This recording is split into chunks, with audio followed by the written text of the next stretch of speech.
All right. Apologize for the technical hiccup. All right. So this is a paper I've just written during the summer. There's a fun story in the origin. Actually, I come up with a paper during a traffic jam. I was so frustrated, stuck in traffic for 2 hours, got nothing to do, and I start daydreaming, and that's how the idea of this paper comes from. That's why I'm not being sure of myself. All right, so let's jump into it. We don't have much time, so I try to give you. So my idea is, because I've sent up the paper, if you're interested in reading the more detail of it, I encourage you to do so. But given the time limit I have, I'll basically just give you the skeleton, a general idea of my argument and the upshot of it. And of course, I'm looking forward to the Q&A if you want to ask for specific detail. Okay, so the whole talk is surrounding this condition that Anscombe first brought up. Well, I probably shouldn't say first, but who made famous. The idea that if a person performs an action intentionally, that is, if A intentionally fires, I don't know why people like to use Greek letter, but that's how it is. Then A knows that they are intentionally firing. So if I don't know that I'm doing something, that action, even if I'm performing, it can't be intentional. So knowledge, first person knowledge is a necessary condition for intentional action.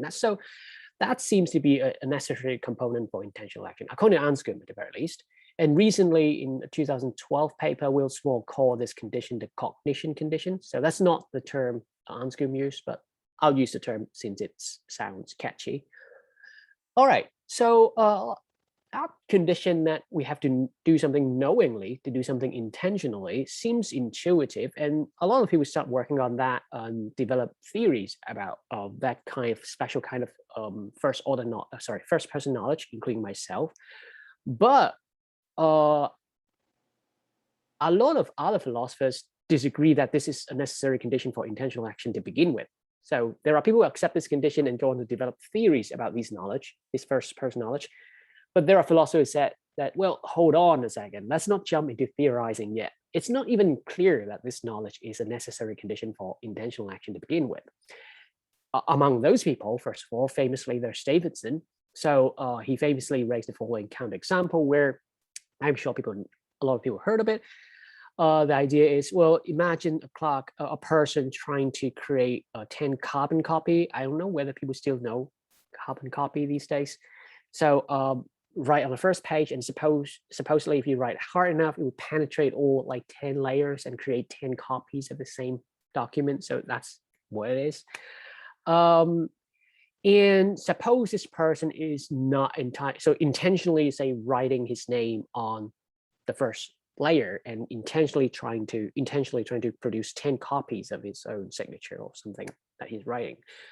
But although he's intentionally doing so, he's intentionally creating 10 carbon copies of, say, his own name, he's unsure about that he's doing it because, look, he needs to write really hard to penetrate through 10 layers of paper. So he's not sure about it. He has a weak hand like myself, so he's unsure about it. So Davidson argued, well, in this case, since he's unsure, that doesn't count as the person believing or knowing that he's doing what he's doing.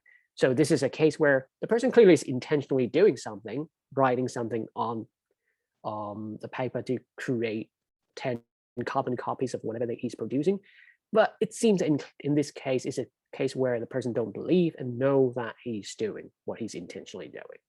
So that's Davidson's counterexample. Similarly, more recently, Satir created a similar counterexample to this cognition condition. He argues, suppose there's a person who was paralyzed below his neck, and but he's recovering from it. So he used to not have control over his hand, but he's sort of gradually regaining control over his hand. And now this person put his hand behind his back and try to hold a fist. In this case, you would say the person is, suppose he even succeeded behind his back holding a fist.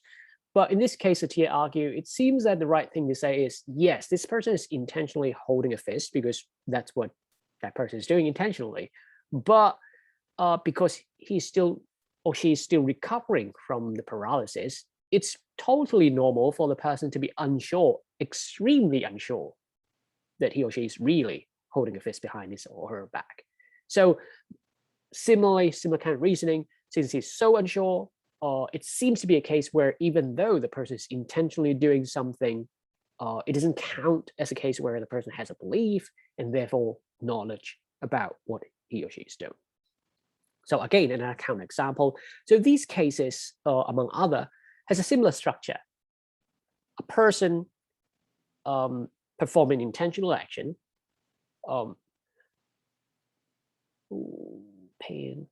perform an intentional action, but in that situation, the agent is super unsure, uncertain that they are actually performing the action they're intentionally performing, since they are so unsure about it, either because of the thin layer of carbon copy or because of paralysis. They don't count as having belief about what they're doing, and since belief presumably is necessary for knowledge, no belief, no knowledge. And that's why these cases seem to be counterexample to Anscombe's cognition condition. It seems that intentionally doing something doesn't need us to be doing something knowingly. All right. So whereas Davidson basically just leave it at that, saying that, well, intentional action doesn't require us to do things knowingly. Satir is different. Satir is actually more sympathetic to Anscombe. The point of those counterexample according to Satir is that, well, Anscombe is actually getting onto something. There's some important epistemic first-person element in intentional action. So Anscombe is not completely misguided. It's just that the formulation is not exactly right. So what Satir wants to do in his papers, actually a series of paper, is to argue that maybe we should replace the cognition condition with a slightly different condition.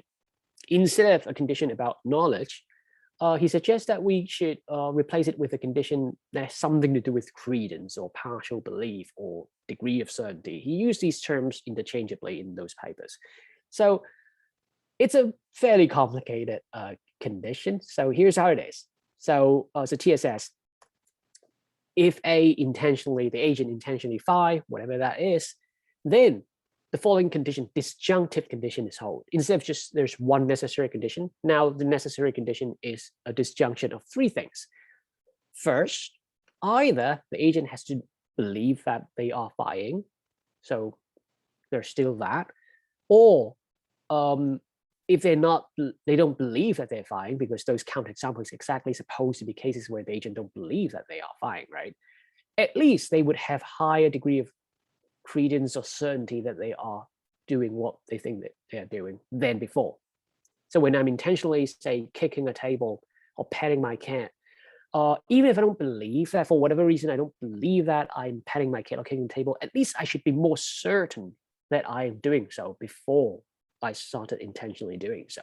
So even if I don't have the belief, at least I should be more certain.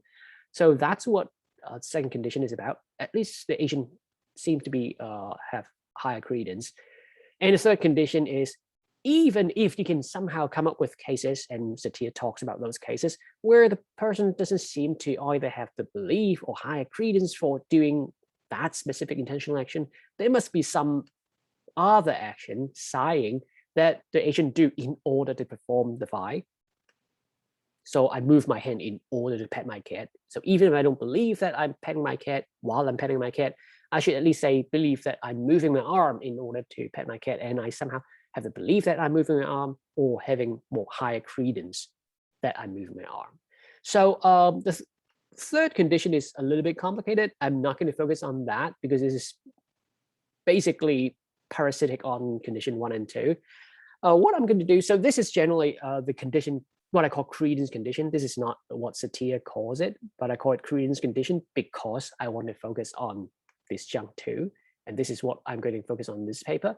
What I'm going to do in this paper is to argue that, try to convince you that this condition is no good, specifically because of the second disjunct. So I'm not going to focus on condition 1. I'm not going to focus on disjunct 3. I'm going to focus on disjunct 2. I'm trying to convince you that this condition is no good. It's not a good replacement for the original cognition condition because there is no such case as 2.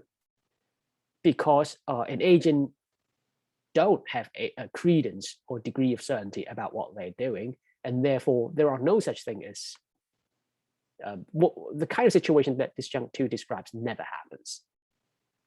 So of course, this doesn't mean that the condition is false because this is a disjunction, but it means that whatever disjunct 2 is supposed to do in this condition, supposed to do for us, it can't do because this kind of scenario does not actually happen. So, okay, so that's my goal. So how do I do that? How can I convince you that there's no such thing as an agent's degree of certainty about what they are currently doing? How can I show you that? So that's what I'm going to do.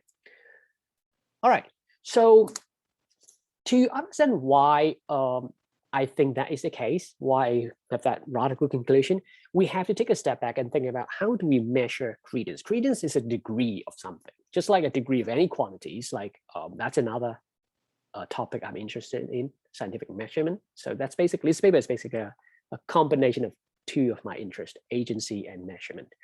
So just like you measure, you can't talk about temperature meaningfully without talking about how to measure temperature. You can't talk about length meaningfully without talking about measure of length.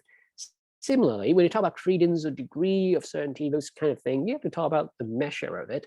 So how do we talk about measure of credence? So here's a standard picture, which was developed by famously by Ramsey and independent by DeViti. Okay, so the idea that Ramsey proposed, which is now the standard picture of how we talk about measure of credence, we'll talk about some worries about this way of measuring degree of certainty in a moment. Or if you have a question in Q&A, we can talk more about that. There are a lot of discussion about this. But the standard picture is, look, credence play a big role in producing our preferences. Preferences as in what I like to choose. In any given situation, if I have to make a choose, which side I would be inclined to choose. That's my preference. And the thought is credence, how certain I feel about things contribute heavily to my preferences. Like, do I prefer to bring an umbrella or not in the morning? Well, it depends a lot on my certainty of whether it's going to rain. So my credences help produce our preferences. And the thought is, Ramsey's idea is, we can first start with our preference. If we don't know our degree of credences, that's something we want to measure. Here's how we can measure them, is by looking at our preferences. Oh, shit. What we're inclined to choose. Once we have that, we can reverse engineer degree of credence a person has for any particular proposition. It's almost like doing chemistry. I don't know. I'm not a chemist. Maybe this is a bad analogy. You're given a chemical compound, like say Coca-Cola, and then you want to know, okay, what's in it? We know that certain ingredient is in it. You know, say sugar is in Coca-Cola, but you don't know how much. Well, but since you know that sugar plays a big role in the creation of Coca-Cola, well, it's just, I guess, I don't even know. So presumably as a chemist, you can start with a Coca-Cola sample and try to reverse engineer and reproduce how much sugar was in it in the first place. Then you can reverse engineer and reproduce, determine degree of credence you have about anything. So that's the general idea. But preferences about what? So we have preferences about a lot of things. How can we use preference to determine or measure our credence? Depends on what kind of preferences are we looking at. Not any preference. For example, if you want to know how certain I am that tomorrow is going to rain, my credence for the proposition that it will rain tomorrow, my preferences in cheese, for example, it wouldn't matter. So we want to look at the right kind of preferences. So Ramsey's idea is, I hope this is not me repeating too many things people know already, because I don't exactly know my audience. The idea Ramsey has is, look, we have to look at an agent's preferences in the situation where the proposition that we care about, the truth of that proposition matters. So here's an example, give you an example to flesh out the mechanism, because the mechanism play a big role in later on why I think that there's no credence for an agent's credence for what he's doing. So suppose I want to know, suppose you want to know my degree of certainty for this proposition, it will rain tomorrow. Ramsey would say, look, we have to look at a situation where the truth of this proposition matters to me and see how I would react in situations like that, see my preferences in those situations. So a standard way to think about it is to create a betting scenario, a gambling scenario for me. where we're betting on this proposition's truth. So suddenly the truth of this proposition matters to me because we're betting on it. So how does the bet work? So the idea is supposed to be that first, me, the agent, the person you want to measure my credence for, I have to decide a number for Q, which people call betting quotient. In a minute, I'll explain how this works, what this quotient means. And then after I choose a number, Q, you would have to choose the stake of this gamble, this bet, like how much money is at stake. And here's how it works. Once these two numbers are determined, I would have to pay Q times S amount of money to play this bet. In exchange, I would have the chance to win this amount of money, S, if it actually rains. So the number Q is basically determining how much I'm willing to put money in for the chance of winning S if this proposition is true. So that's a scenario. So let me put some concrete number into it to make it more concrete. So suppose I choose number Q as 0.9, and then you choose, because you are the person who sent me with a gambling situation, you say, well, let's say there's $100 at stake, S is 100. Then basically the situation is that means when I choose 0.9, I am deciding that I'm willing to pay $90 to gamble for the chance to win $100 if it rains tomorrow. And I'm sure you can see that already, like the number Q I choose would depend on how sure I am about whether it will rain tomorrow.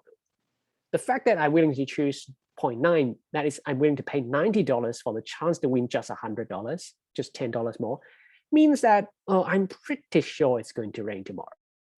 Like the more certain I am about the truth of this proposition, the higher the number I would choose for Q. And the less certain I am about that it will rain tomorrow, the smaller number I would choose. Like if I am just half certain that it will rain tomorrow, I probably won't choose 0.9. I'll say, well, at best, I am willing to pay, say, $50 to win $100 because there's a good chance that it won't rain tomorrow. So the idea is the Q that the agent would choose, in this case, it's me, would mirror or reflect my certainty, degree of certainty of the truth of this proposition. My preferences, this number is basically my preference, would reflect my degree of certainty of this proposition. So Ramsey's suggestion, which is a standard picture of measurement of credence these days, is that Q is basically identical to my credence for this proposition. So this hypothetical betting scenario would help me measure my degree of preference in this way. Whatever Q I choose in this kind of betting scenario would be my credence. Some minor thing, if you want to ask why, I can tell you my why about this, but I'm not going to dive deeper into this. I'm happy to explain in Q&A. First of all, one small thing is that this number S, actually, you get to choose, right? How much is at stake? You can choose it to be positive or negative. It doesn't matter.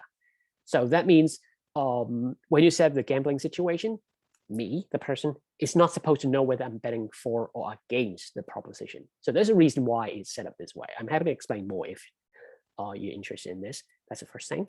The second thing is this number Q probably should be between 0 and 1. And you can see why. If I choose anything higher than 1, I'm doing something extremely stupid because that means I'm willing to pay more to win less.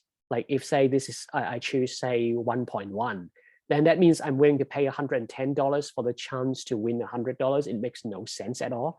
So any rational person would choose something between 0 and 1. And S could be positive, negative. I don't know whether I'm betting for or against it.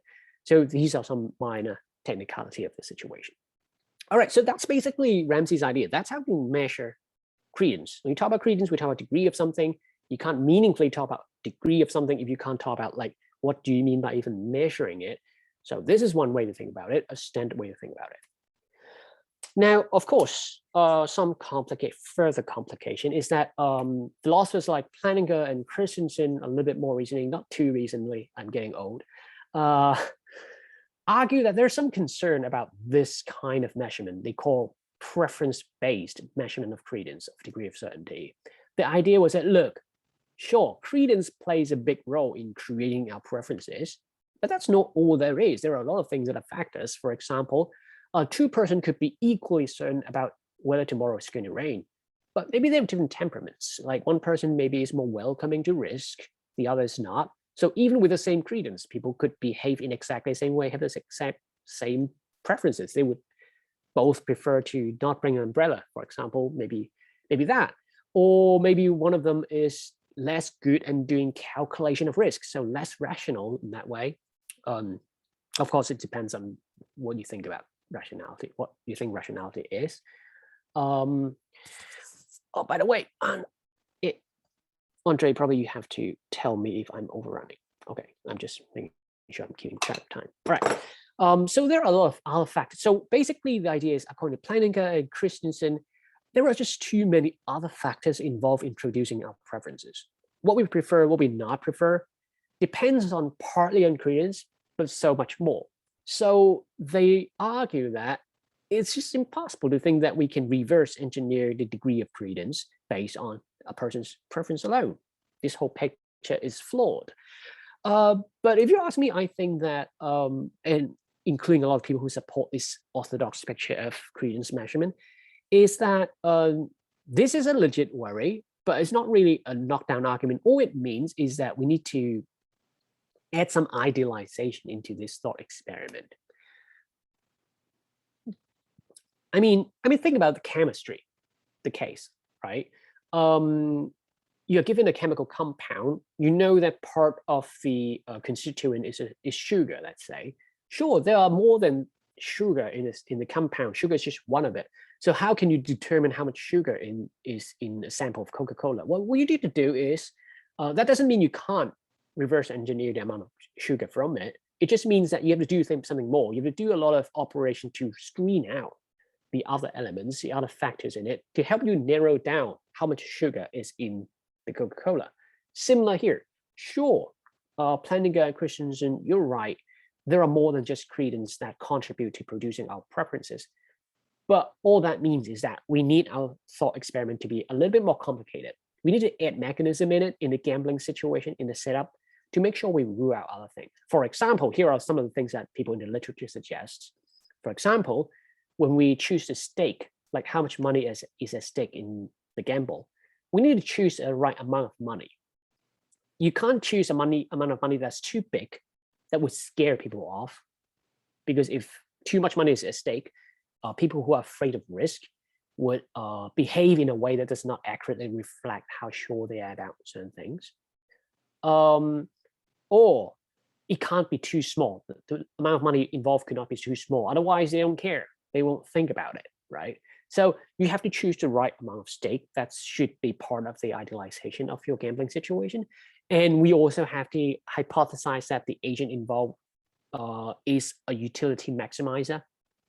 So we have to add in a lot of extra stipulation into our hypothetical gambling situation to make sure that we rule out other factor to hone in on finding out the credence, the degree of credence that's responsible for the person's preference. So it is a hypothetical scenario. Now, some philosophers argue that this heavy idealization means that this is a bad procedure, because that means we can't actually use this procedure as an empirical practice or operation to determine people's credence. But in a paper, I say a little bit more. I don't think involving idealization means that this is a bad operation, because this operation is never meant to be producing an empirical procedure for you to actually determine or measure people's credence. I think, at least for Ramsey, it might be, but I don't think it has to be. The way I think about it, this operation for talking about degree of credence is more like John Ross veil of ignorance. Like, nobody would say, oh, because empirically we can't actually put people in a veil of ignorance, therefore your operation, your thought experiment is flawed. No, the whole thought experiment is a way to help us wrap our head around the concept, in this case, of credence and measure of it. So I don't think the idealization, heavy idealization, is really a matter here, as long as we're not trying to actually produce an empirical procedure to actually measure people's credence. But this is something that I'm willing to talk more about. I'm curious to hear what people think. So I don't think this is a big worry. It just means we need idealization in the situation. All right, so this is the mechanism, the standard picture. I'm brushing aside some worry that people have about this mechanism of measuring credence. All right, so let's get back to an agent who is performing intentional action and that person's supposed credence about what he or she is doing. So now that we know how to measure credence, if you think that against my own conclusion, if you think that when A intentionally phi, this agent would have credence about this fact that he or she could feel sure, different degree of certainty about what he or she is doing, then it should be something that we can measure, right? And now we know how to measure it. That means we can put agent A into a betting scenario to bet on the truth of I intentionally phi. And this hypothetical betting scenario would help us measure or determine A's degree of credence for the fact that himself or herself is intentionally phi. Right? It should be, right? If you think that there is really credence here, then we should be able to measure it, at least in this hypothetical scenario. And it basically amounts to what A would choose as the value of Q, as I explained earlier, if we put A into this hypothetical gambling scenario about his or her own action. So it should work if there is credence here. And I'm trying to convince you that no, it doesn't work. The whole mechanism breaks down. You can't get any proper measure of credence here. All right. But before I show you how that falls apart and doesn't work, we need to take a little step back again, a little detour to think about a slightly different case. So suppose we're considering this proposition. My wallet is in maybe me or you. My wallet is not in my pocket. This proposition, and maybe I have a certain degree of certainty about this proposition, and you want to measure how certain I am about this. So you put me into the relevant gambling scenario. What kind of Q, the betting quotient, would I pick if you ask me to bet on the truth of this proposition? Well, I would say that from what we've said so far, it seems that I should put 1. Why? Because here's how I can guarantee I can win the bet. If you ask me to bet on the truth of this proposition, my wallet is not in my pocket, it seems that the smart move is I'll take my wallet out of my pocket and set quotient 1. I'll bet everything on it. Again, if you want me to bet on the truth of the proposition that my wallet is not in my pocket, the smart thing for me to do to maximize my chance of winning is I'll take my wallet out of my pocket and bet everything on it because I have control of it. So it's almost like I'm betting on something that I can control. So of course I'll bet 1. I'll bet everything on it because I'm sure when I have control of the result. So it seems that the smart thing to say is to say 1. So does it mean that in any circumstances, my credence for my wallet is not in my pocket is 1? I'm always 100% certain that my wallet is not in my pocket? That seems absurd. Well, that's absurd because we set up the gambling situation wrong in this case. Because in this case, it seems that the gambling opportunity interferes with my preference, with my choice. Knowing that I am given this gambling scenario changes how I feel about the situation. Like maybe originally, maybe I'm just 50% sure that my wallet is not in my pocket. I'm just half-half. But if you give me this opportunity to gamble, you would make me want to change things in order to win more. It changes my preference, put it another way. When you put me into this gambling situation, you change my preference. But that's bad because originally you're trying to use my preference to measure my credence. You're not supposed to change my preference. Your measuring operation should not change what you're trying to measure. But it turns out in this case, you're changing it. By giving me the opportunity to gamble, you change my preference and therefore change my supposed credence of the proposition. So that's bad. Measurement operations should never significantly influence what you're trying to measure. And this is a bad thing. So that means we need to add some extra condition on how we set up the gambling situation. In this case, we need to add an idealization number 1, well, hinting that we will have to add more later on. When we try to measure an agent's degree of certainty or credence, we have to stipulate that the agent believe that they have no influence over the proposition. They can't control it. So when you ask me to bet on the claim that, oh, my wallet is not in my pocket, you have to make me believe in this hypothetical scenario, make me believe that I have no control over it. Either your wallet is in your pocket or not, you cannot change it anymore. Now you bet. Then you can tell, then by that operation, you can tell how certain I am that I think my wallet is not in the pocket. So you have to make me believe that I can't change things anymore before you ask me to bet. Otherwise, the betting opportunity would change my preference and change my credence, the credence that you're trying to measure. So when you're trying to measure credence, you need to stipulate that. Stipulate that the person you're measuring believe that he or she don't have control over what the relevant proposition that you're measuring. Cool. So otherwise, I'll just change the result and make sure I'm sure win. And you're not measuring what you want to measure. All right, so let's switch back to a case. So in the case of my wallet is not in my pocket, it's not about intentional action. So, okay, let's go back to what we care about, intentional action. Let's look at this proposition. It's about intentional action. I suppose people can only whistle intentionally. I don't know, maybe not. I don't know. I can't imagine how a person could unintentionally whistle. But I'm whistling, presumably intentionally. So you want to know how sure I am that I'm whistling. I'm whistling. Am I sure that I'm whistling? So, okay, you put me into this gambling situation again. What would I bet? Because that basically tells you how certain I am, right? Well, it seems now that I have to set the quotient as 0. Why?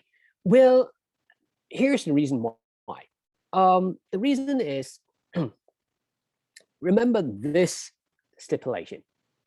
We stipulate that because you don't want your operation to affect what you're measuring, right? So that's why I argue that you should stipulate that I believe the person you're measuring, I believe that I can't change. I don't have any effect on whatever the proposition you're considering. So basically, when you put me into the gambling situation, you have to stipulate that in this hypothetical scenario, I believe that I have no influence on the truth of this proposition, that I'm whistling. But here's the problem. Intentional action is just by definition essentially something that the agent have control or have influence over. If I have no influence over the truth of this proposition, then this proposition should not be a proposition about an intentional action. So by this extra stipulation, this idealization, it makes it the case that I have to put Q equals 0 here, because no matter what's happening, by the stipulation of your gambling situation, you tell me that I should believe I have no control, no influence over the truth of this. That basically, by definition, rules out the possibility that I'm intentionally doing anything. So since whistling is something that I intentionally do, that means the stipulative condition of this gambling situation makes sure that this can never be true. So since this proposition can never be true by stipulation, if I'm a rational gambler, I should not put any money in this. I would be stupid to put even $1 in a gamble that I know can never plays in my favor. If this can never be true, because I have no control of this, and this is about intentional action, I should put $0 in this gamble. That's why I should set Q as 0. That seems to mean that whenever the proposition is about an intentional action, the gambling situation would create the result that, well, my credence for it is 0. That means I'm always 100% certain that I'm not performing an intentional action. That's absurd again. And that's absurd because in this case, actually your gambling setup interferes with what you're measuring again. Because when you think about it, by not letting me believe that I can have influence over this proposition, you are again influencing my preference and my degree of certainty about whatever you're trying to measure. So it's bad again. So actually, that seems to push us to further idealize the gambling situation. And now you need to add, to prevent your gambling setup to affect me, to change my preference again, or credences again. Now it seems that you have to stipulate the gambling setup in a way that you allow me to believe that I may have influence over P. P meaning the proposition that we are trying to consider. So remember, first, You have to make sure that I believe that I can't have control over it. Otherwise, I would rig the gambling situation. So that would be bad because you would not be measuring what you want to measure.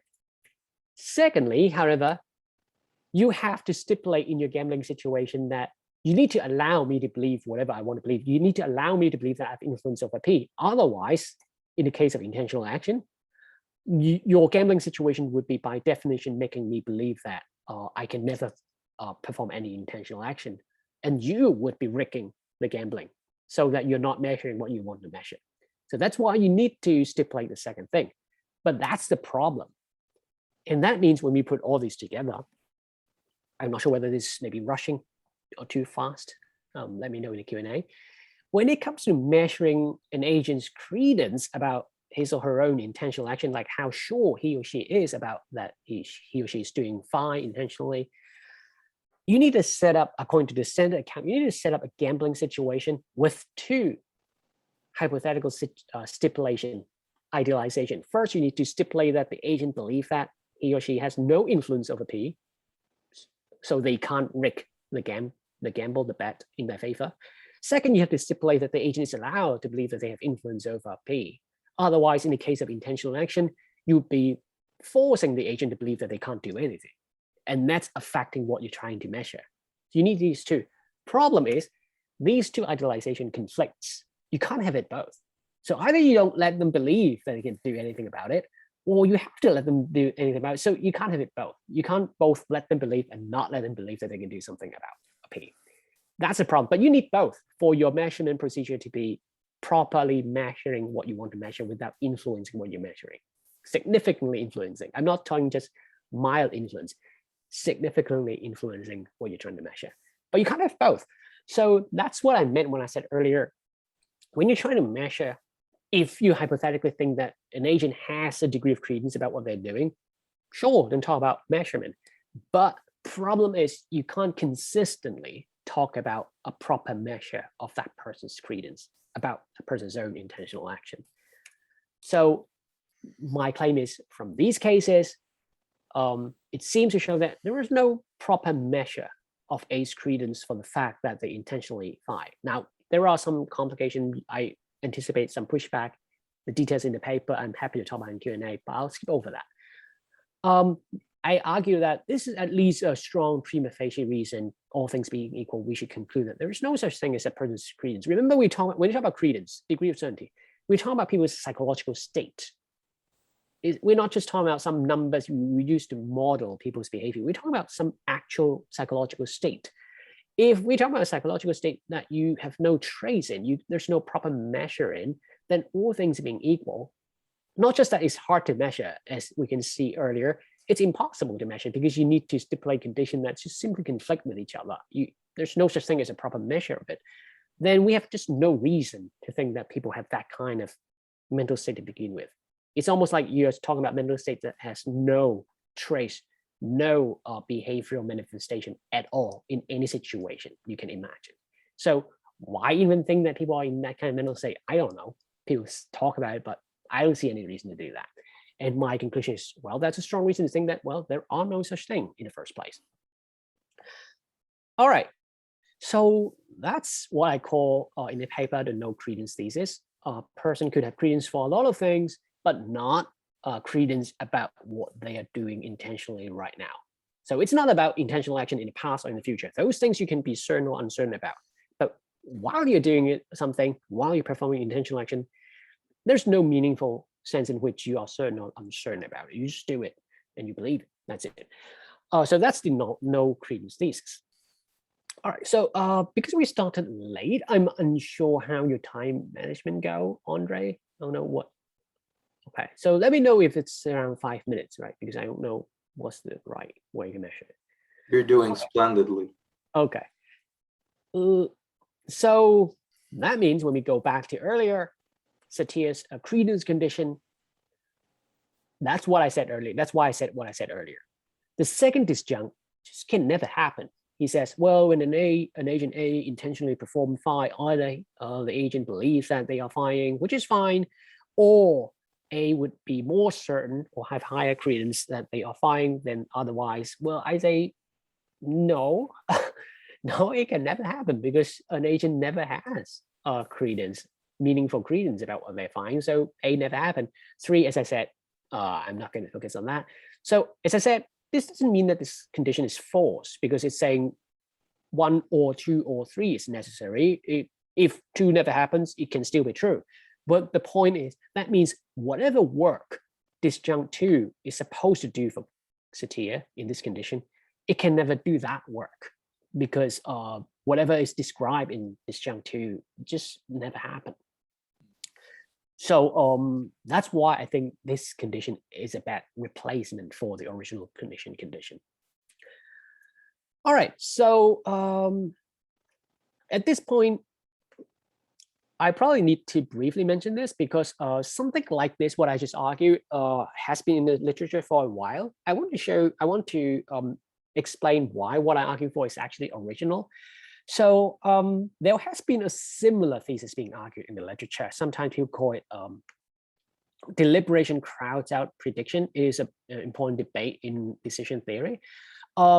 It was this thesis, as it is stated just now, is first developed or presented by Levy in 1997.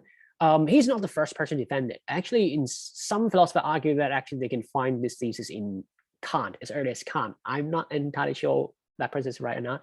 But anyway, the idea was we cannot entertain subjective probability or credence for P when we are deliberating whether to make P happen. So when we are deliberating whether to do something, we can't at the same time talk about my subjective probability or credence of it. We can't talk about like how certain I am that something's going to happen when you are deliberating whether to make it happen.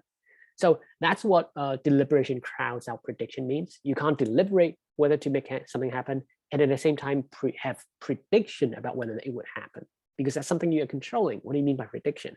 So that's something people have argued about. I think it's still a minority view. I'm sympathetic to it. It's sort of a minority view, but people argue for it. So it's not really new. What I want to, for example, recently,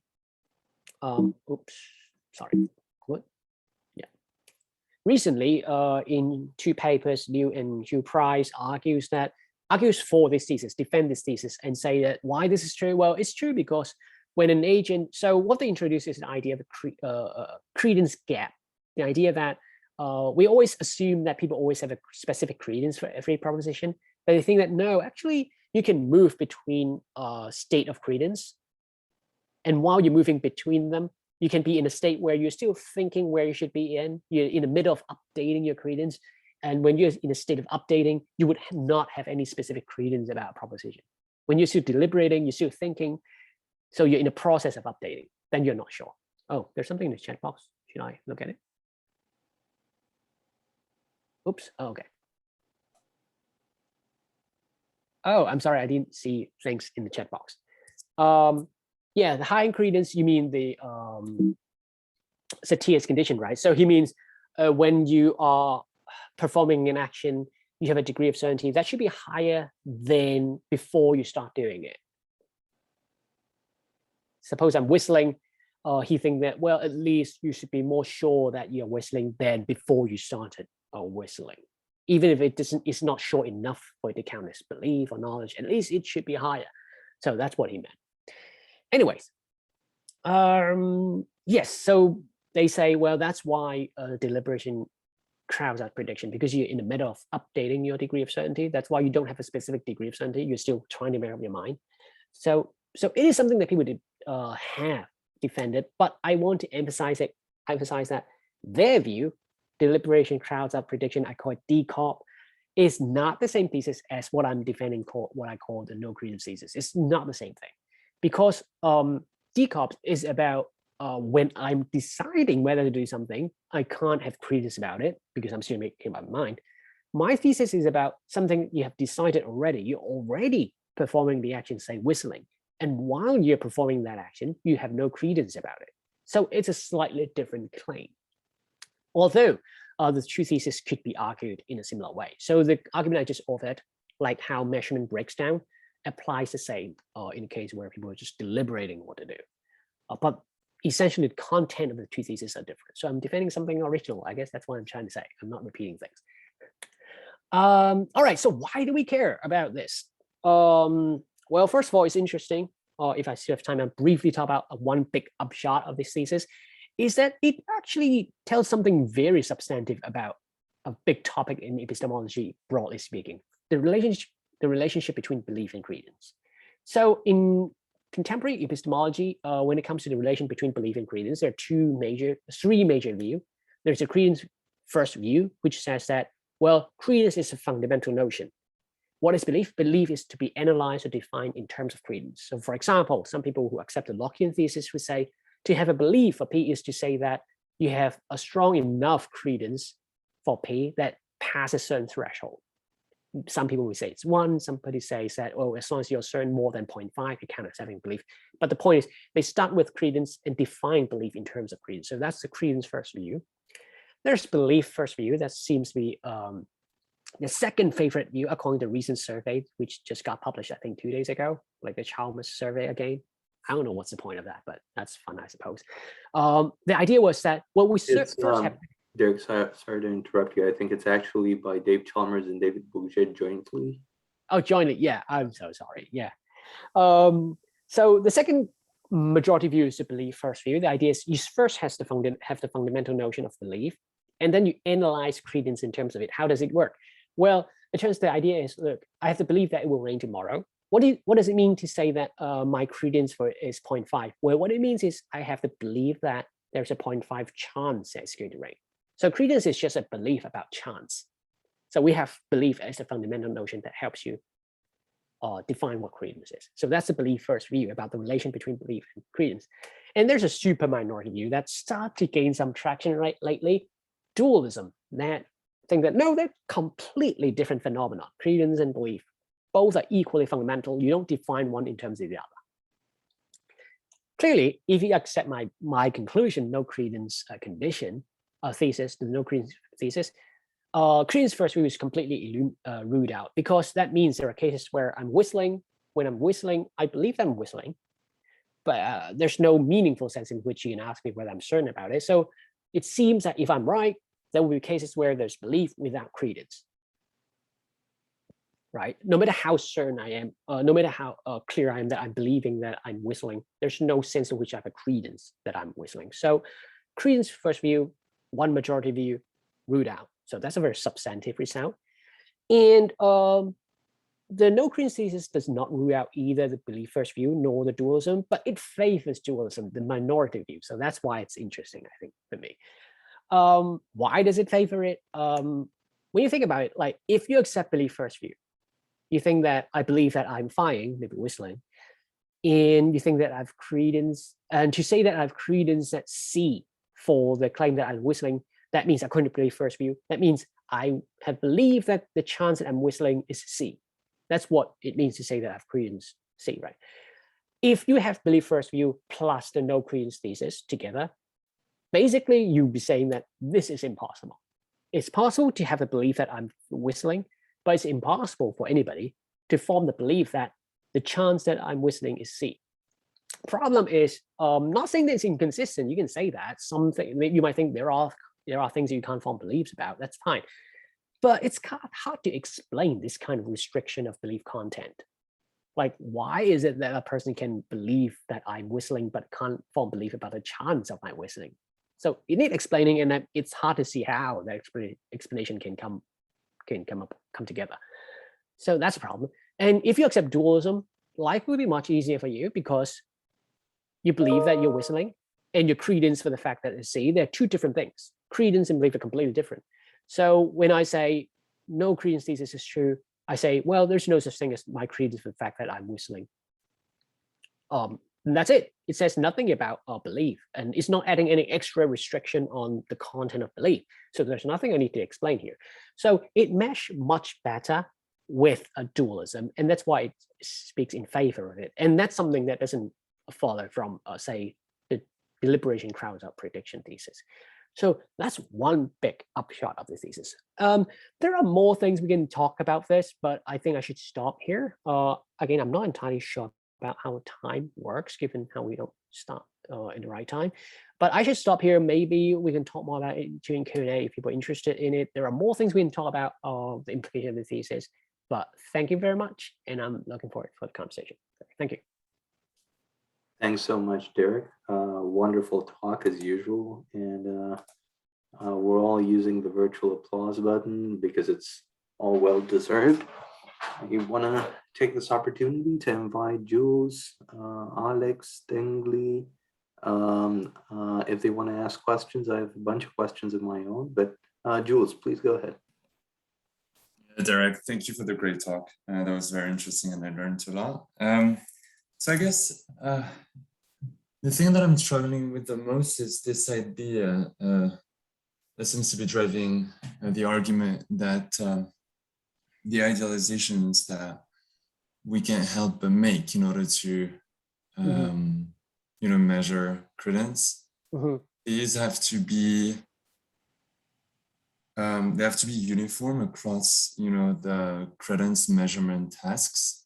I mean, it seems to me that, like, in the case of interest, like the carbon copy case, for instance, why think that in that case, idealization 1 is relevant?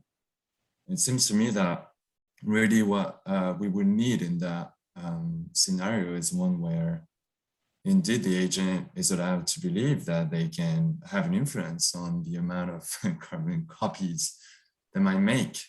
So why think that in that case, idealization 1 has anything to do with that very specific credence measurement task? Yeah, thanks. So yeah, that's a good question. That's something that I'm wondering. So let me talk about idealization for 1 first, and then talk about 2. I think your comment applies to both. So I think idealization 1 should apply generally, because if somehow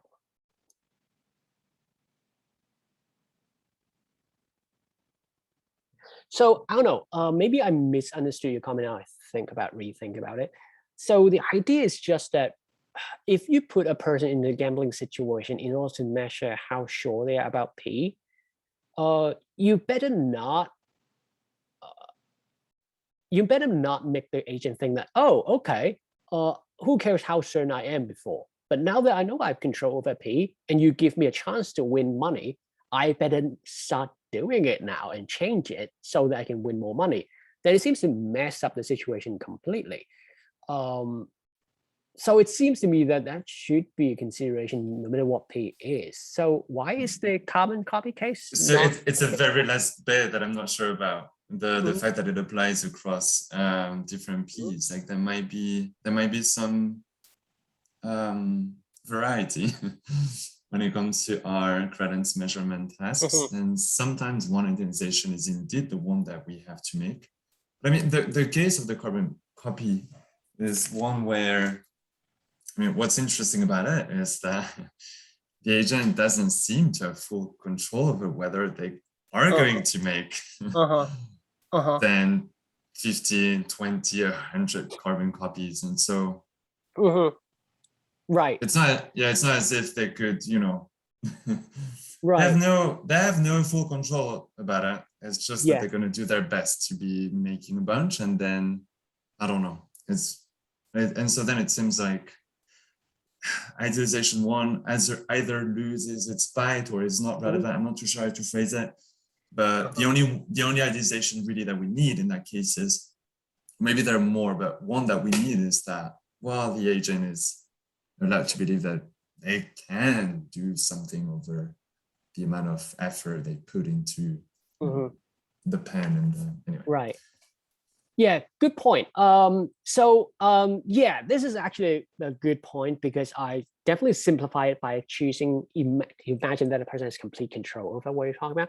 But actually, when you think about it, it doesn't matter. Even in the common copy case where a person don't have 100% control, suppose you put that person into the gambling situation. He knows that, well, I would have a chance to win money if I'm actually doing it. Then what would do is he would try harder, like write harder, press stronger to make sure there's a higher chance to win money.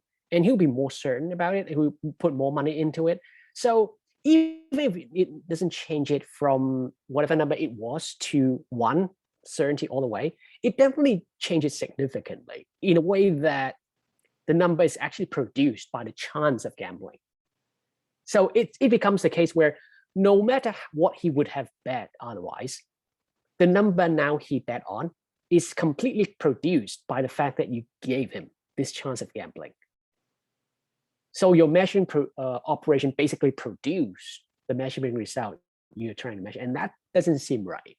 So even if it's not like 100% sure they can control, it's enough that make you wonder, like the number you get is coming from your interference. It's not really from what it was before.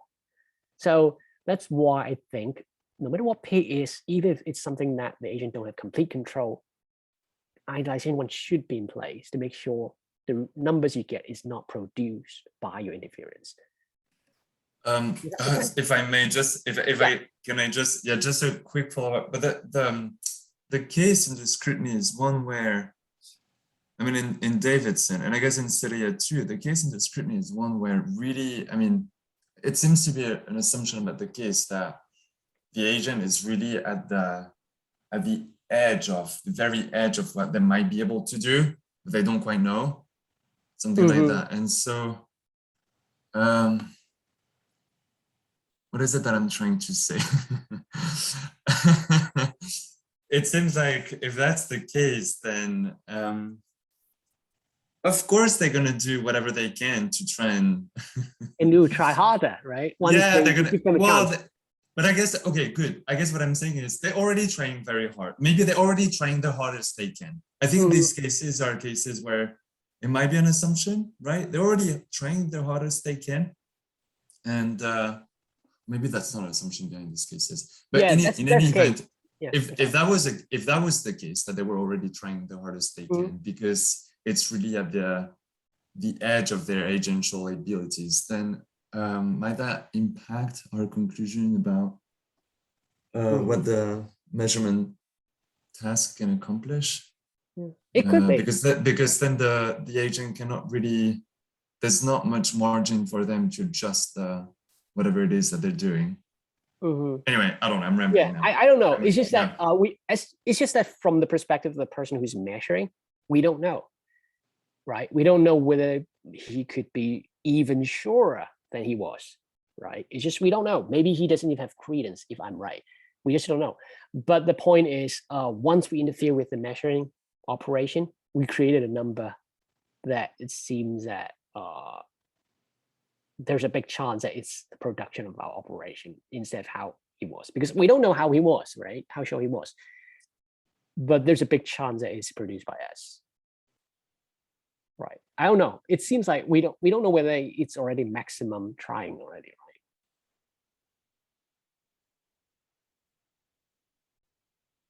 right? And that leads to a second, maybe not a response, but amusing about your comment is that why do we need to think that this idealization has to be uniform? Especially this is something to do with idealization too. It's because I thought, well, I guess what idealization you need depends on the situation. In this case, we just want to make sure our measurement does not interfere with what you were measuring. And what would interfere with what you're measuring depends on specific situation, what exactly you're measuring. So I would imagine that there could be, I don't know, maybe I haven't thought it through enough, but it seems to me, at least I don't have reason to think that there can't be some situation specific idealization you need for specific measurement. It's like measuring temperature in one situation, you need certain setup. Measuring lava, you need a different kind of setup. I don't know, it depends on what you're measuring. The general principle is that it's just that you can't interfere with the result, at least not significantly. So I guess that's the second comment that I'll have. All right, and I warmly invite Jules to come back with more follow-ups and more questions. I'm just going to abuse my privilege as a chair, Derek, and I'm going to ask some questions of my own. And I have 3 of them. I think they're fairly short, but I'm just going to ask one and see how it goes. And maybe if it's helpful, I'm not going to ask this. Yeah. Okay. So here's one. I guess this is a bit theoretical and I don't like it, but I'm going to ask it anyway because it seems shorter that way. So Um, I didn't exactly see what the argument was from the premise that, and tell me if this is if I misread you, if I misheard you, from the premise that we can't coherently measure credences in terms of betting behavior, be it counterfactual or not, to the conclusion that there's no such thing as an agent's credence for intentional actions. So I thought that doesn't follow because I think this is because of a sort of more fairly standard debate just generally about degrees of belief. So if we don't consider degrees of belief in terms of betting behavior, we don't need to be objective Bayesians, as it were. We could be subjective Bayesians. And there doesn't need to be some kind of measuring procedure for degrees of belief in order for degrees of belief to exist, as it were. So somebody could say this, look, it's almost a kind of intuitive sounding truth, if not conceptual truth, that if I believe something, then I believe it more strongly or less strongly. I mean, it just seems sort of common sense, right? Right. So I wonder, what do you think about that? Yeah, good question. So I wonder, so just like most of my paper, when I present it, I try to present it as if I'm sure about it, but usually there are a lot of doubt embedded in my mind. So this is one of the issue I was thinking about is, I can imagine people saying things like, look, say as a Bayesian, I am using these numbers, this probability theory, this axiom and stuff, to model human behavior. And it's easier to say, accept some kind of principle of indifference, like the objective Bayesian, as you mentioned. Maybe in this case, we have no reason to go either way. We just assign a number to it. Like why not? Like, it's make things more elegant. A model works. Why make it more complicated and say there are some cases where suddenly the value, poof, goes away? Sure. So my thought is, I guess there are two different projects here. One is to think about subjective probability of credence as a kind of modeling human behavior. That's it. And another way to think about it is to think about it, we're actually trying to talk about actual psychological state here. So when we talk about, degree of certainty here, I'm not saying that here's an interesting number model, mathematical model to help us understand your behavior. No, we're actually talking about a specific psychological state people have. And that's a second route I'm going. And that's why at the remark in the end of the talk, when I say, look, if we're talking about actual psychological state, if you were talking about modeling, yeah, model whatever you want, add any weird thing in your modeling, as long as it works for you, I don't care. But if we're talking about actual psychological state of a person, and if you're telling me that this psychological state you're talking about, a degree of belief, leave no trace behind in any hypothetical situation you can imagine, and put that person in any hypothetical situation, it cannot be revealed in any of his preferences. It shows no trace at all in that person's life. Then why, not that it's incoherent to say that he still has this psychological state, but why suddenly stipulate the psychological state in a person's mind? But consider something. I mean, I'm oftentimes absent-minded, and so your talk was it seemed very apropos to just what I do. So suppose I go to the copier machine, right? And I wonder, I need to make some copies of a handout or something. And sort of midway, I asked myself, what am I doing? Did I want to make like 20 copies? Did I want to make like 50 copies? What's going on, right? And so now let's put a bit of fancy to it. I have two competing hypotheses. One that I want to make 20 copies and one that I want to make 50 copies. And I lend them some strength of belief, right? And I compare them introspectively. And if you give me enough irrationality to fiddle with, then I could say, well, look, I just introspect. And I ask myself, what was I really trying to do here? 20 copies, 50 copies, what's going on, right? Yeah. So okay. Yeah. tell me if this is getting you wrong. So there's a part of the paper where I say, look, people might say, no matter what my fancy argument is, this argument is, I'm just saying all things being equal. If you can measure it, you shouldn't say there is. But all things are not equal. You might say, well, introspection, phenomenology, we feel certain degree of certainty when we do things, that we're doing something. So that phenomenology should be a deal breaker for what I'm arguing for. Fair enough. But here's what I say in the paper. What I'm saying is that, look, I'm skeptical about the weight of this kind of phenomenological report. Well, you know me, I'm always a little bit skeptical about phenomenology. So what I say is, tell me if this is convincing. I'm saying that, well, when people say I'm certain about what I'm doing, there's just so many things people could be saying. It could be in a non-epistemic sense that I'm certain I'm doing something, as in I'm determined to do something.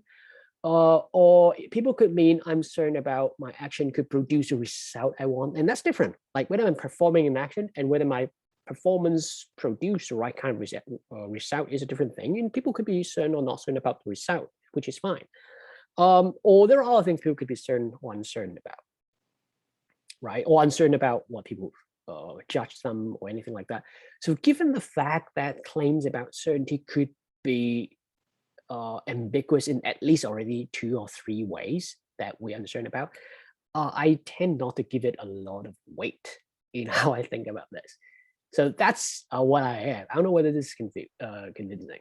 So I think you're right about I don't know, self-descriptions of certainty or something like that. But I don't think that's the full range of the kind of stuff we might feel the need to apply to think of degrees of belief. So think of this, you know, once again, I'm at in front of the copier machine. Okay, a vivid experience, if any there is, and I see myself making those 20 copies and so on, and I introspect, and I'm wondering, is this what I wanted to do, right? And I guess I'm not sure. That's exactly the another kind of example of the non-epistemic sense of certainty. Like you're doing something, but you have self-doubt. Not doubt as in, are you sure you're doing it? It's more like doubt as in, like, do I really want to do this? It's different kind of certainty, right? That's what I'm saying. Like this kind of introspective report about certainty is just so ambiguous. Well, it seems as though I'm trying to make sense of what I'm doing. And, okay. Yeah. I'm trying to give a rational explanation for my being in front of the copier machine with a handout in my right hand, ready to sort of feed it to the machine. Right. Yeah. That would have something to do with like what we count as part of the action, because in this case you're uncertain about explanation. But I can see like people like Thompson might think that the broad narrative explanation of your action is actually part of your action, and in this case you're generally uncertain about whether you're doing something or not just uncertain about the explanation of it. So yeah, I can definitely see that there are a lot of ways people can drive that. I don't know what to say. It seems that just the more we talk about it, the more it seems that there are many different senses in which we talk about uncertainty here. Right. And I'm not entirely sure whether it's just in my favor or not. Like, is it just show that we should not pay too much attention to it because it's just so ambiguous? Or maybe it's different. I don't know what to think about it, but thanks for raising it. Sure. Jules, please go ahead. Help us out. Yeah. Thank you. Yeah. Okay, so it's a different question, and it's a question about the sort of, so I don't know if this is something that you're exactly committed to, but you seem to be drawing this like from the fact that there's no measure of credence. You seem to be saying, well, but then if there's no measure, then there's no credence. And I'm struggling with this too. I mean, it seems to me that, I mean, you seem to be willing to concede that there are such things as credences, whatever they are. And I mean, you also said that you favor dualism. So you seem to be thinking that they have this specific sort of psychological existence in our mind. And I guess what I was thinking is, if you concede this, why, I guess what I was thinking is then why would stand in the way of us forming, developing these special like psychological entities in our mind and have them directed towards whatever it is that we're intentionally doing, even if perhaps it's quite hard to measure, to measure the the degree of belief, or however you want to call it, that we. Am I making some sense? Yeah, If it is. It is. Yeah. Please continue.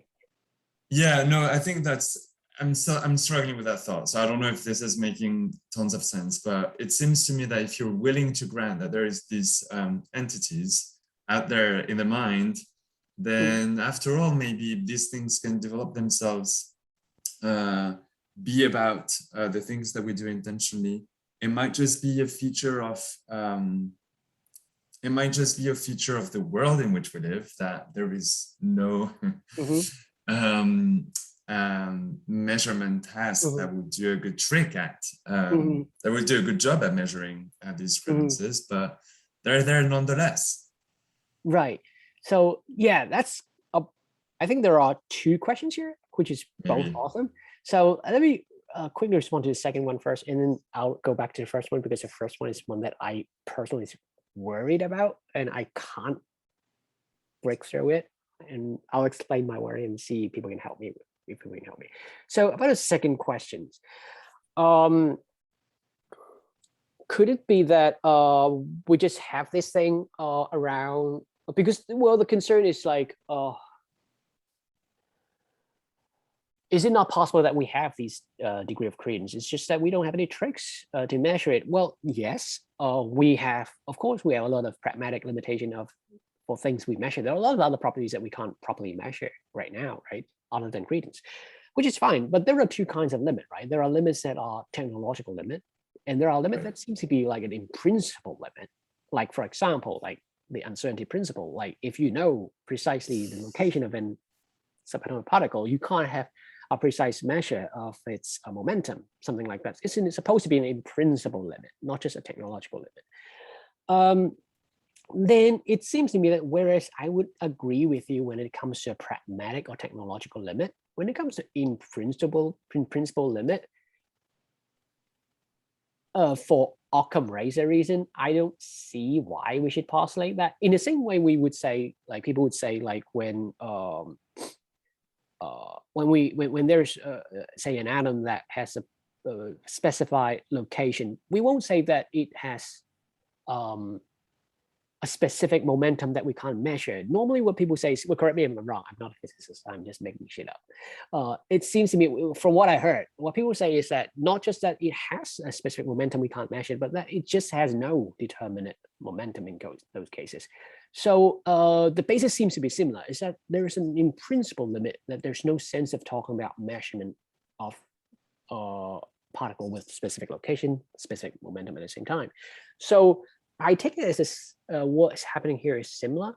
It's not just that we can't measure it for technological reason. It's just that in principle, if you want to measure it properly, you would need to stipulate conditions that are just inconsistent, meaning that it's an in principle limit we can't do. Now, of course, there are people who are just skeptical with using preference to measure credence from the get-go. So they would say, well, all that means is that credence measurement based on preference is just broken. Doesn't mean anything. That's fine. That's another thing that I'm wrestling with. But so far, first of all, I don't see that there's any other proposal out there for a good proposal out there for measuring credence other than this. And second of all, is that a lot of the worry people have about preference-based measurement of credence could be dealt with idealization. It's only this problem we can't solve it with idealization. So I'm not entirely sure it's a wise move to say, well, because I somehow insist on that, therefore we just throw away the measurement procedure. So I'm not sure. I'm sure this is not 100% satisfactory, but this is where I stand right now. The other issue that really got me worried that you mentioned, let me see if I can remember that. Yes, this is the part. Correct me if this is not what you're getting at. this is something that actually worried me. And this is actually what I originally tried to do in this paper, and I failed. So it seems I need to give an explanation. Like it seems like, well, what, I have credence or something, blah, blah, blah, blah, and suddenly, boop, there's a gap, no credence, and then come back, suddenly I have credence again. That seems weird to have a gap that pops up out of nowhere. And sure, I have an argument to explain why I say there is that, but still I have to explain, give a fuller theory to explain why sometimes suddenly there's a gap there. So that's completely legit request. Just like I can't just say something don't have temperature suddenly at a certain moment. I have to explain why suddenly something don't have temperature again. Yes, I need a theory, and I don't have one. And originally, I mean this paper to be longer. First part negative, there's no such thing, and then explanation. I failed so far. I'm still working on it. I hope that I can draw resources from other papers I've published to eventually come up with something, but I'm working on it. And I get that if I don't have that yet, it's still something is missing. So I grant that. Okay, cool. I think both words were really mixed up in my mind, but I think it's probably the second that was sort of behind the scenes and driving everything in my mind. But at the same time, but at the same time, I'm sorry to interrupt. Like, part of me, more optimistic part of me, is also wondering, like, do I need to explain though? Like, there are a lot of things that we have credence gap about. Like, there are things that I've never considered before. So if you ask me how certain I am, well, I don't know. I've never been considered. So do I need an explanation to have gaps? So I go back and forth. I don't know. Well, I guess somebody could say, well, I mean, we do form beliefs about that's the thing. Intentional actions quite a bit, and we seem to be making predictions about whether we're going to do some of the things. For instance, that's also something that I worried about, because in the paper you focus on, and maybe this is actually something that you're not going to worry about and that you're going to be happy about, but it seems like your view about the no credence view could extend to future intentional actions too. Immediate future, immediate future. Oh, immediate future. Oh, I see. And not like not a year ahead, like immediately what I'm about to do. Yeah, Bratman has a case that's actually controversial in action theory, where, well, I intend to go, to the bookstore in the afternoon. I'm forgetful. Do I believe that I'm gonna go? Maybe not fully. So I might have something like credences about my future behavior. Even though if I do end up going to the bookstore, it's going to be an intentional action. I said it's controversial because people sometimes impose a belief condition on the possession of intentions, and people like Valaman, for instance, and maybe Seria, but I'm not too sure about that, would disagree with the description of this case and say that, well, are you really intending to go to the bookstore if you don't know whether you're going to go? And that's Valaman's sort of response. But and I was trying to see how your view would apply to me trying to predict whether I'm going to go to the bookstore. And it seems like it's really the sort of thing that I should be able to form some, like, if I have credences in my mind already, I should be able to form credences about whether I'm going to go to the bookstore. But now it seems like, on your view, it would be like, again, the type of proposition for which maybe there is no good, credence measurement procedure. And so, credence gap. So anyway, I don't know what your thoughts are. Yeah, that makes sense. Yeah, that makes sense. And this is yet another complication that comes into a phenomenon like this, because the way I'm arguing is that it's just that a person from the first person perspective can't have credence about what they're doing or what they are about to do in near future. A person could totally step out from the first person perspective and look at himself as an alien agent and observe, oh, a kind of person like that, what would he be doing? Or try to make prediction about himself as if it's a third person agent, right? And that is totally fine. Because once you're pretending that you are not that person, basically you're saying that you have no control, but that person is not me. I'm not controlling what's happening. So that's a tricky thing that would be added into this phenomenon, is that people shift perspective all the time. Like when you make prediction about like, oh, I'm trying to have a diet, but then you sort of think, yeah, I'm going to fail. Like when you think about that, basically you're taking a step back from your first person control perspective. And suddenly, in that case, I'm okay with you having credence, but that's because you shift the perspective from an agent to not an agent. Okay. Yeah. Good. Yeah. Good. I think, yeah, that sounds good. Does it make it less interesting or substantive? Maybe, I don't know. So that's what I'm thinking. Yeah. But that's a good point.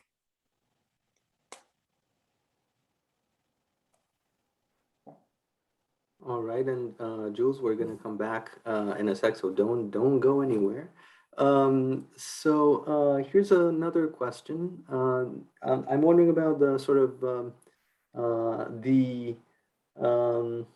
the end, right? The end game. What's the big message, right? Something like that. So you started by talking about the cognition condition, right? And you started saying, look, if I'm, say, playing tennis, right? Some people said, well, then I know that I'm playing tennis. And some other folks said, well, at least I believe I'm playing tennis when I'm doing it. And then some others said, well, at least I have some degree of belief that I'm playing tennis when I'm playing it, and so on. And it's this sort of raises the question, well, what if somebody who wanted to endorse some cognition condition or other wanted it to be garbled? So sometimes it's going to be knowledge, sometimes belief, sometimes credence, sometimes hope, sometimes. So maybe we can just put in everything in the melting pot, and there's going to be some cognitive condition or other with respect to self-knowledge and action. And so that seems to be something that's very sort of difficult to give a knockdown argument against. Right. Yeah. I could misunderstand the concern here, but what I'm going to say seems to be relevant is that actually I'm not against. This is the part that I don't have time to get into. Actually, I'm not trying to knock down cognition condition. There are a lot of upshot from the non-Credence thesis that I didn't get all into. One of them is that actually, if you accept my conclusion, actually we can have a good reason to restore cognition condition as it is. If you remember the bigger dialectic, is that first we have cognition condition.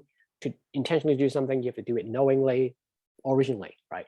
And there's a TSA, well, there are cases like Davidson say, there are cases to show that that's not true. So Satir trying to replace it with a credence condition. And I say credence condition is bad. And it's bad for the reason that I argue for. And the last part that I can't get into is that if you accept my conclusion, actually, the no credence thesis plus dualism, and dualism plays a big role in all of these upshot, give us a reason to resist cases like Davidson and Satir and show that actually the original formulation of the cognition condition is totally fine. It's totally fine to say that to intentionally do something, you need to knowingly do it. Once you separate degree of certainty and belief.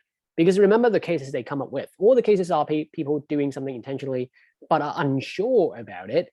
And they say, oh, since they're so unsure, that doesn't count as belief. And then they go on to have this counterexample. And this counterexample, for it to work, it hinges on the assumption that very unsure, therefore no belief. It requires a very tight connection between belief and credence. If you accept dualism, credence is credence, belief is belief, those counterexamples would not work. So that's why it sort of restore the cognition condition as it is. There's no worry, we can accept it. That's totally fine. So that's one of the upshot. And so I'm not trying to knock it down. Actually, I'm trying to, well, that's not what I'm trying to do. It's just something that happens to happen is that, well, I saved it by accident, something like that. Okay, quick follow-up. Oh, so if that's the case, that's heroic. So, but so here's a quick follow-up. I wonder why you would need dualism. So if I remember one of the first slides you had, right, you moved from unsure to no belief to no knowledge, right?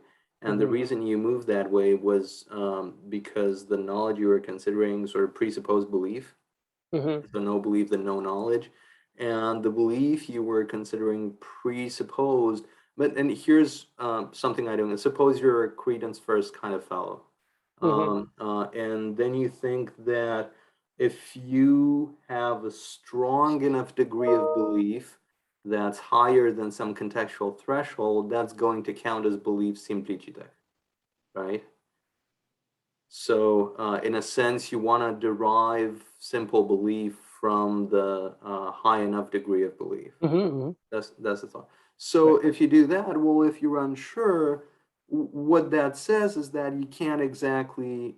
So here's what I'm thinking. The reply you gave when I asked something that was fairly muddled was this: you're interested in cognitive life, not in modeling that in terms of some kind of probability theory or whatnot, right?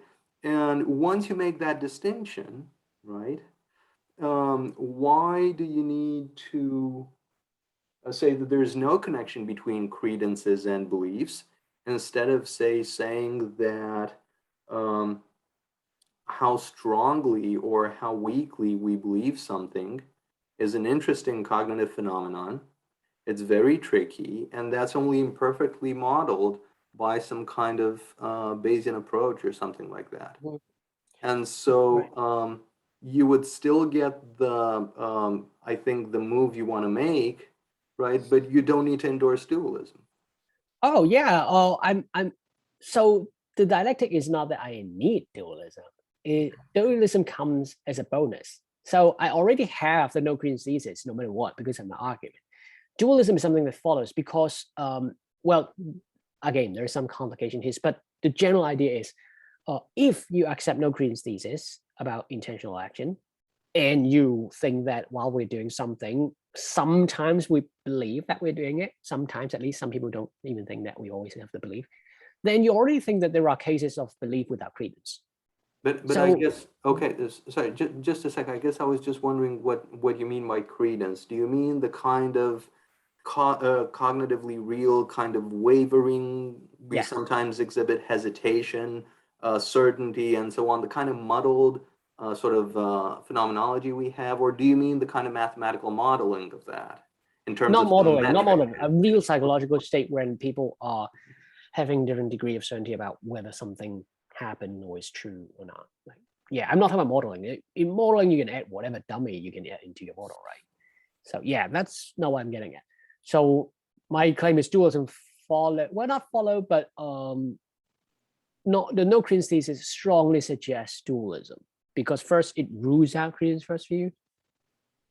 Not talking about modeling. If you think that fundamentally there is just credence, belief is just a way to talk about over a certain threshold kind of credence. If that's your view, no Credence view rules that out because the no Credence view seems to give you cases of belief without credence. Okay, so that's the implication of the view. It's not something I need. It's more like it follows from it. Yeah, but when on your first slide you said that from unsure it would follow that there's no belief, and you're challenging this, right? You're challenging that follows.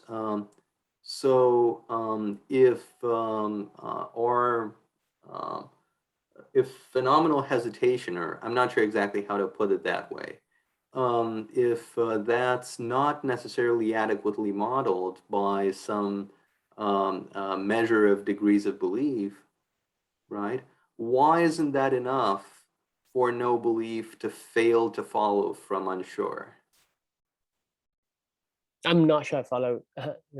So when I talk about these, like intentional action is unsure, no belief, no knowledge, I'm trying to reproduce their reasoning. People who object to the cognition condition. Right, and I thought that the way you were doing that was this: we have our sort of everyday hesitation or indeterminacy or whatnot. We don't sort of know introspectively what we're doing, or don't exactly know how to sort of best flesh it out. And so from that, it would seem to follow, and you challenge this, that we have a low enough degree of belief. And from that, it would seem to follow, and you again challenge this, that we don't believe at all. Simpliciter, right? And so it wasn't clear to me that you need how exactly this strongly suggests dualism.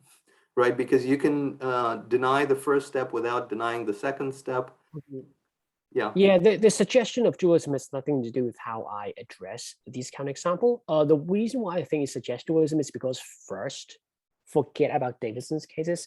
It rules out Credence first view. So there are just three options. So it's by elimination. It can't mesh, be consistent with Credence first view. It's consistent with belief first view and dualism, but it does not fit as well, because if you accept belief first view and no Credence view together, you would have a big explanation work to do that I'm not sure you can do. You need to explain why some belief content you can believe, some other you can't. Like, why is it that you can believe that P, but you can't believe that there's a chance that P? It seems that these two beliefs comes and goes together. Why is it? So that kind of explanation you need to do if you go for belief view and belief first view in the no Credence thesis. So that's why it meshes better with dualism. That's what I mean. So yeah. If I may, I have a quick follow-up about this. I wasn't too sure why there would have to be restrictions on the content of beliefs. I mean, a lot of our beliefs are irrational. And so why not countenance the possibility that, you know, we might believe things that are just nonsense. Yeah. So the thought is this, like, if I look at this case, I believe that I'm fine. Let's say it's whistling, just whistling, symbols, whistling. And let's say we have, what does it mean to say that a person has a credence for the claim that I'm whistling? Well, according to belief first view, it means I believe that the chance that I'm whistling is C, whatever you think the credence is, right? This is what a belief first view would say. But if you have belief first view plus the no Credence theory, it's no Credence thesis, basically you're saying that you can form the first belief here. I believe that I'm whistling, but you just can't never form the belief that about the chance of your whistling. And that's the part that I find amusing. Like, if you believe you can form the belief that P, it seems that how is it impossible to form belief that there's a chance that P? So not that it's not impossible, but they need a theory, and it's just I'm pessimistic that they can come up with something. We need to account for it. That's why I say dualism seems to fit better, even though it doesn't rule out belief first view. For Credence first view, I think it's just out of the picture, I think, if it helps.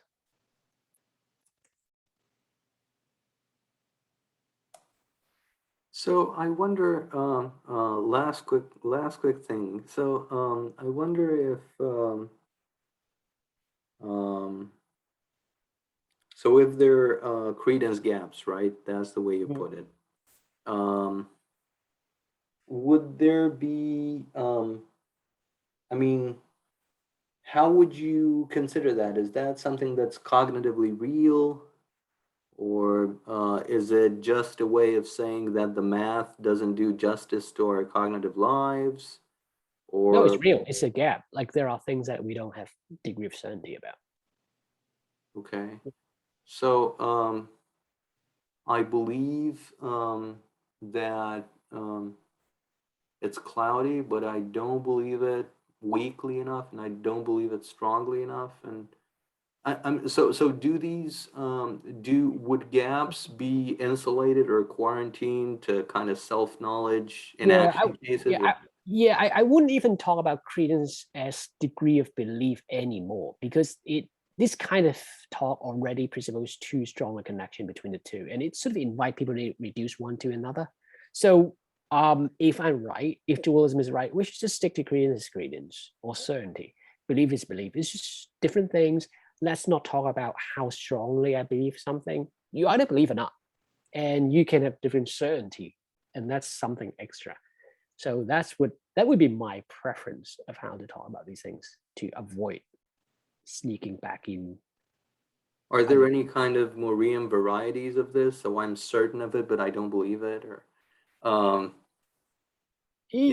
think that there could be. I guess that could, given the dualism is an open open possibility that you can be certain about something and you don't believe it. Let me see. Well, first of all, it's totally consistent with the idea that, well, even though they're two different things, maybe there is some interesting laws that governs them, so that rules it out. But yeah, I'm thinking like, so even if I can't come up with cases, it's not really a big deal. But I'm wondering if there are cases. So this is just me covering my ass. But in other cases where I'm very certain about something I don't believe. Yeah, I don't know. I don't know. Maybe there isn't.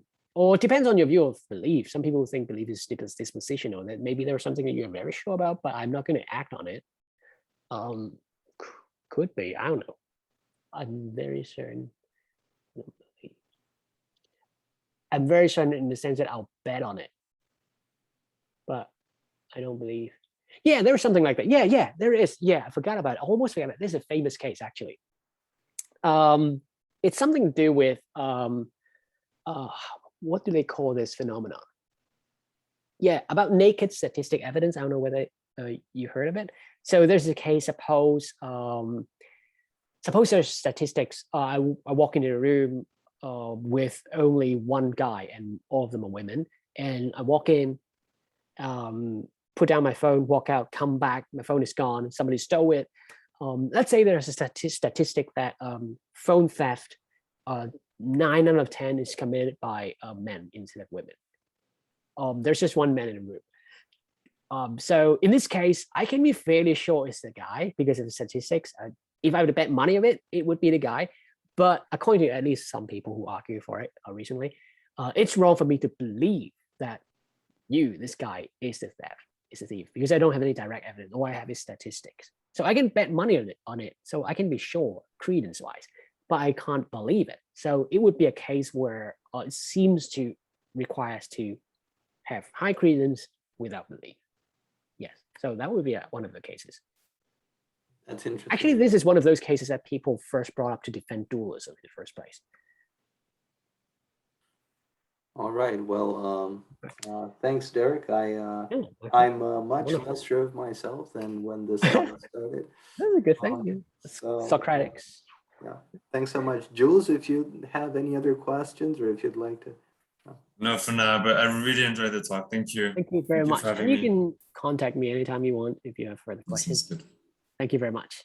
All right. See you in Vancouver. Yes, that sounds good. Yeah. All right. Bye. Bye-bye. Thanks. Good night. Thanks, Andre.